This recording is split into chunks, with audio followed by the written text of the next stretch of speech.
ओम नमः शिवाय। जय श्री राम। पौराणिक कथाओं के अनुसार भगवान राम ने त्रेता युग में सारे कार्य संपन्न कर लिए थे और उनकी सारी लीलाएं समाप्त हो चुकी थी। धरती पर उनके जीवन की अवधि भी समाप्त होने का समय आ चुका था, लेकिन समय समाप्त होने के बाद भी मृत्यु के देवता यमराज भगवान राम के समीप उनके प्राण हरने नहीं आ रहे थे, क्योंकि रामदूत हनुमान भगवान राम के प्राण रक्षक थे, जो स्वयं महाकाल का एक रूप है। और महाकाल से उनके आराध्य भगवान राम के प्राण छीनने की हिम्मत ना तो किसी काल में थी और ना ही किसी अन्य देवता में। काल चक्र और समय चक्र को आगे बढ़ाने के लिए भगवान राम की मृत्यु होना जरूरी था।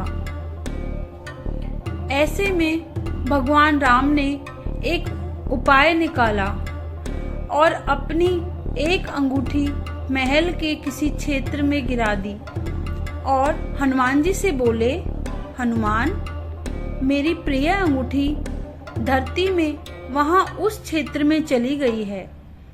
क्या तुम पाताल लोक से मेरी अंगूठी ढूंढ कर ला सकते हो? प्रभु, बस इतनी सी बात।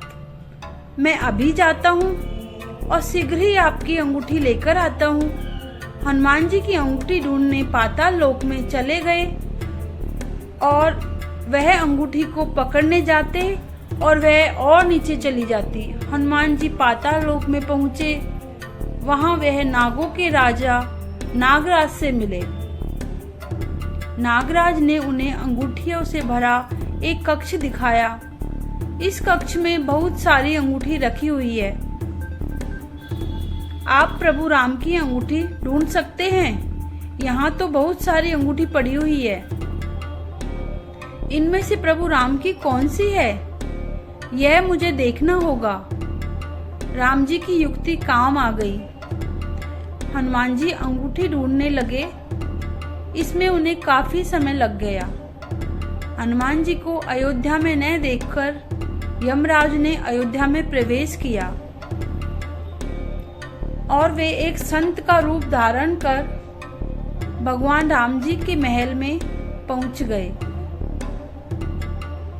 तब संत के भेष में यमराज भगवान राम से मिले और भगवान राम से बोले, प्रभु, आपको मुझे एक वचन देना होगा कि हम दोनों की बातों को गुप्त रखा जाए।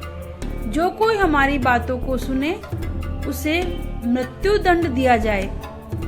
आप निश्चित रहिए, मैं सभी द्वारपालों को इसी क्षण बाहर भेज देता हूँ। राम जी ने लक्ष्मण को बुलाया और उनसे कहा, लक्ष्मण, यह मुनिवर मेरे साथ कुछ गंभीर वार्तालाप करना चाहते हैं। तब तक तुम द्वार पर ही पहरा देना और कोई भी अंदर ना आ पाए। इस बात का ख्याल रखना, वरना तुम मृत्यु दंड को प्राप्त हो जाओगे। जो आज्ञा भैया, मैं आपके आदेश का पालन करूंगा। लक्ष्मण के जाने के बाद उस संत ने भगवान राम को अपना असली रूप दिखाया और बोले, हे प्रभु, मैं आपका सेवक हूँ और आपने ही मुझे यह कर्म दिया है। इस संसार से समस्त जीव जंतु एवं प्राणियों का प्राण हरना और यह मेरा धर्म भी है।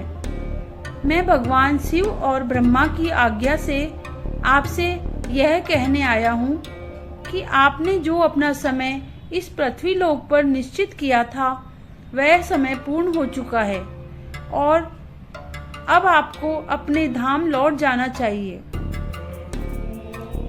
इससे सभी देवी देवताओं में आपको विष्णु स्वरूप में देखकर उत्साह की लहर दौड़ जाएगी। हे प्रभु, आपको कुछ और समय इस पृथ्वी लोक पर बिताना है तो आप रह सकते हैं। भगवान राम तो अंतर्यामी है। वह यमराज की बातों को सुनकर मंद मंद मुस्कुरा रहे हैं। भगवान राम और यमराज के बीच वार्तालाप चल रही थी। कि इतने समय में भगवान राम के महल में दुर्वासा ऋषि आ पहुंचे। प्रणाम गुरुवर, मैं आपकी क्या सेवा कर सकता हूँ? हमें तो भगवान राम से मिलना है, अभी तुरंत। गुरुवर, महाराज भैया राम अभी किसी से नहीं मिल सकते। उन्होंने किसी को भी कक्ष में आने से मना किया है। मैं उनके समक्ष नहीं जा सकता। लक्ष्मण की बातों को सुनकर दुर्वासा ऋषि को क्रोध आ गया और वह श्राप देने लगे। मेरा इतना घोर अपमान अगर मुझे राजा राम से नहीं मिलने दिया तो मैं पूरी अयोध्या नगरी को जलाकर भस्म कर दूंगा। अगर मैं इन्हें भैया के महल में जाने दूं तो सिर्फ मुझे ही मृत्युदंड मिलेगा, लेकिन अयोध्या नगरी तो बच जाएगी। गुरुवर, मैं भैया को आपके आने की सूचना देकर आता हूँ। लक्ष्मण भगवान राम के कक्ष में चले गए। लक्ष्मण को सामने देख भगवान राम चौंक गए और यमराज अंतर्ध्यान हो गए। राम जी दुखी हुए। एक राजा होने के नाते उन्हें लक्ष्मण को मृत्युदंड देना होगा। राम जी ने अपने कुल गुरु से इस विषय में वार्तालाप किया। राम, किसी अपने का त्याग करना भी मृत्युदंड के बराबर है, इसलिए तुम लक्ष्मण का त्याग कर दो। लक्ष्मण ने गुरुदेव और राम जी के बीच हुआ वार्तालाप सुन लिया और वे श्री राम से बोले, भैया आप मेरा त्याग मत करना, मैं यह सहन नहीं कर पाऊंगा। आपके वचन का पालन करते हुए मैं स्वयं ही अपने शरीर का त्याग कर दूंगा।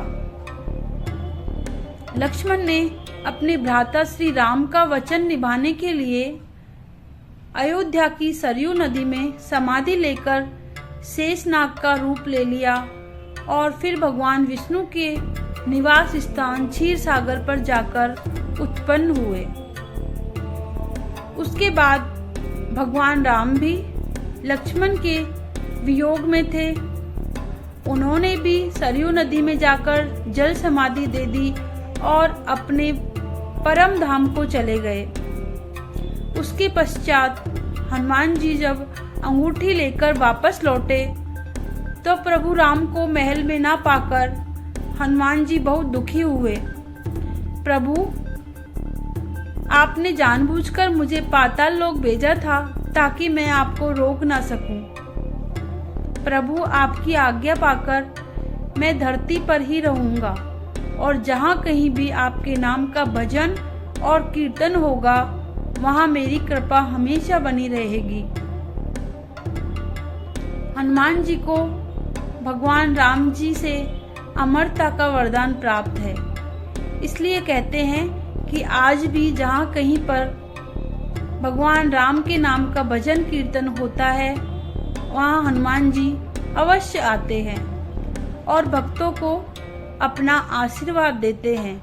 जय श्री राम, जय जय श्री राम, जय बजरंग बली, हर हर महादेव।